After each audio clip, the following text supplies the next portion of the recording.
badii dhacday baaruudeeda ii soo urtay inay hooyo ku dhacday markaasi hooyo waxay tiri intii ninkaas sidaas u fiirisay waxay tiri alla ninkaas qoriga la cararahay tiri ma laga qabto intuu qof islaam ku dilin hooyadeed ayuu ku hortoogtay gabadha halkan ka ilmeynaysa gabadhan iyo hooyadeed ayaa isla socday waxa ayna ka soo dageen gaari kadibna xabad ayuu ku soo riday waxaana halkaasi ku baxay maama ayaan oo gabadha halkan idinkaga muuqata ah waxa ay ahayd hooyo qurux badan oo da'yar oo dunidan mustaqbalka sii leh balse ayada oo gabadheedii la socota ayaa lagu dilay suuq ku yaala magaalada Muqdisho isla markaana nafta ayaa halkaasi lagu dhaafiyay waa kan arxan laawihii dilay maamada isla markaana nafta u qoonsaday ayada oo gabadheedii la socoto waxaana halkan ilmeynaya oo ilinta cisho waayay gabadheedii oo maxkamadda la soo istaajiyay iyo dhammaan familkii oo wada ilmeynaya isla markaana ka sheekaynaya qaabkii uu xabadda ugu dhuftay maama ayaan ninkan arxan la'aanta ah isla markaana diinta islaamka iyo dhaqankiiba ka tagay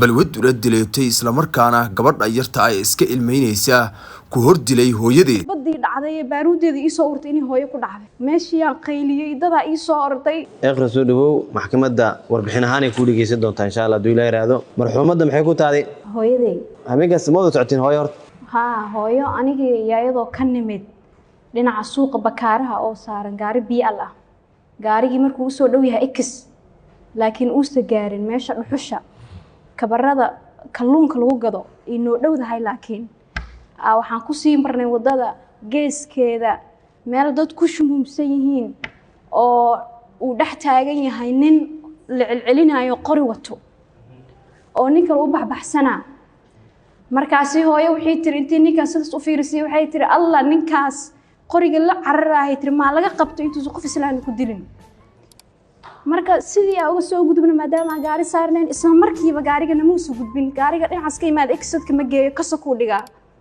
bartiyuna dhigay markii aan gaariga ka soo degnayba xabada maqlay labadii xabadood markaa maqlay dhawaqeeda aad ula yaabay markaas hadana karkii waxa ay soo urtay baaruud urkeedii hooyo sheekaysanayna isdaba soconay waa isdaba taaganahay markaas waxaan ku iri hooyo xabada sidii noogu dhaweed baaruudeeda ay soo urtay ka waran wax ii dhajawaaba waayay waayaaba gadaala fiiri markaas waxaan arkay hooyo wadadii ka dacad u taalo waan nahay waa soo orday markaas waxa igu soo dhacday xabadii dhacday baaruudeeda ii soo urtay inay hooyo ku dhacday meeshii aan qayliyay dada ii soo orday waa leela qaaday waxay dhigeen wadada geeskeeda markaas cid soo dhaqaaqada la waayay dadkii waa nagu wareegsan yihiin laakiin qof kula qaadayo ma leh markii dambe nina bajaaj dhowr qof aan la qaado bajaaj saartay mida wadada ila socdo ii hagaay meesha wadada aad jaam u ahayd intii soo socota dhiig halkaas aad uga burqanay waxa isir dhiig badan ku cilibal dhiigkiisu wax badan ka bixinay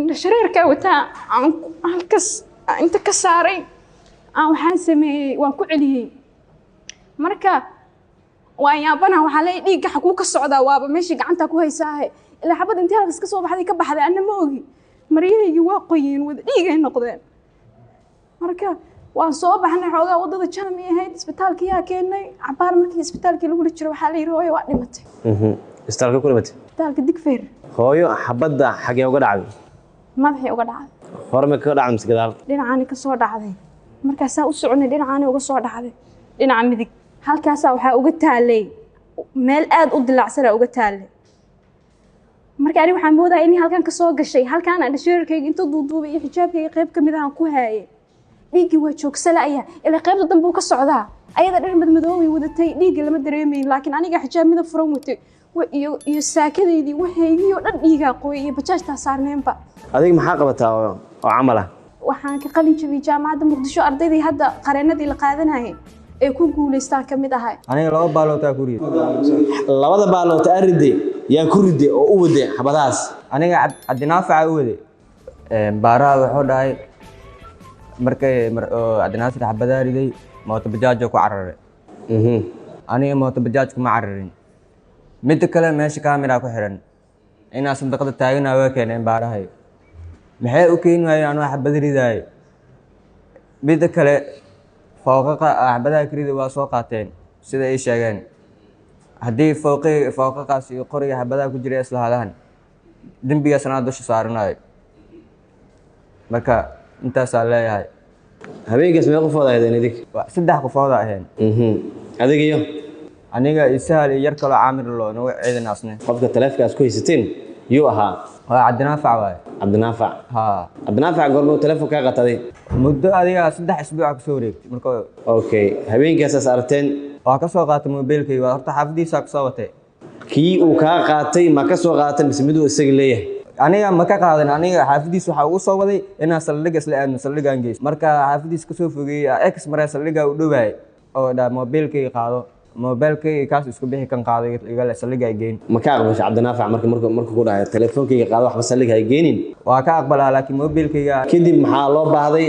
biina loo baahday sidoo kale marqaatiga labaad wuxuu sheegay in aan dhar shacabawad beenka sandaqadahan ka qaadani qof socday qof meel taay ma kuma leexanba sandaqadaha aqoon u lahay sandaqadahan ka qaateen habeenkaas meesha waa la saluumsanaa waa fafakinaysaa la leeyahay marxuumadana intaysan dhimanin ka hore waxay leedahay ninkaan qoriga la fafakinaya ma ummadda laga qabto iisan diline ma jirto marqaatiga koowaad Sahal ninkii la socday la weydiin karaa ma jirto aniga qorigayga markaa been garaadahay garabka igu jiraa marka aniga ninkaan beenga aan si oo lafaani ii bixi ada tuuga taa dib dambe hadaa agteeda ku arkane oo ku dilaan dhaaday ma fahan adiga iyo Cabdinaafac iyo Sahal saddexdiin yaa hubaysanaa? anaa hubaysan labada kala sacbo leeyahay. adiga marka meeqa xabaar riday? aniga 2 baaloota ku riday. labada baaloota riday yaa ku riday oo u waday xabadaas? aniga Cabdinaafac u waday xabadaha marka Cabdinaafac u waday maamada ku dhaceen miya?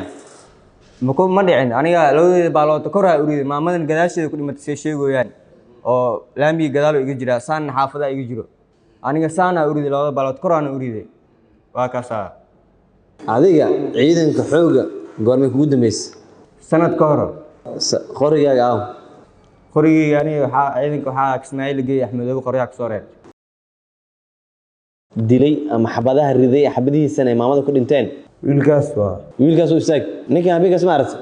ninka birta laga qaatay anoo moota reed ma fahan shaqaa ka imaaday maxamed socdaala saaragna oo meesha jooga sigaara u doontay markaa u doontay kabacdi raggaan aan soo galeen oo been raadinayaan. bir noocee ah? birta mobilka oo simkaarada lagu saaro? waa dhiibay sandaqaday waa ka waayeen anoo meesha taaganaya lama filaan aan isku aragnay ee iga qaateen raggaan beenkeyga waa ka soo ceshtay markaa ka soo ceshtay kabacdi raggaan hore u dhaqaaqeen markay u dhaqaaqeen ninkaan 2 xabo oo riday 2 xabadana maamay ku dhacday. xabado kale meesha ma ka dhaceen? maya. mee qofood hubaysneed? 1 qof. muxuu watay qori noocee watay? AK 47 watay. dhar carabi ma watay mise dhar ciidan oo tuuto watay? dhar caadi ah watay. wajigiisa habeenkaas maadaama birta ka qaatay wajigiisa ma aqoonsan kartaa? waxaa samaysaa marka dhinacaan fiiri hore fiiri yarkaan fiiri safkaan fiiri yarkaas gadaal fiiri dadka ka dambeeya fiiri qofka maamada dilay ama xabadaha riday xabadihiisana maamada ku dhinteen ka soo saar howlkano hadduu ku jiro. wiilkaas u istaag ninkan habeenkaas ma aragtay? laamaha amniga ama CID oo kale ama meelaha baaris oo kale ninkan ku aragtay? maya. markuu dilka dhacay ee markaa CID ku arkaysid maxaa u dhaxeeyay maalmo ah? wallaahi aad marka waa hubtaa ninkan xabadaha labada baaloota oo riday inay maamada ku dhaceen aakhirada laga weydiinaa? waa sax.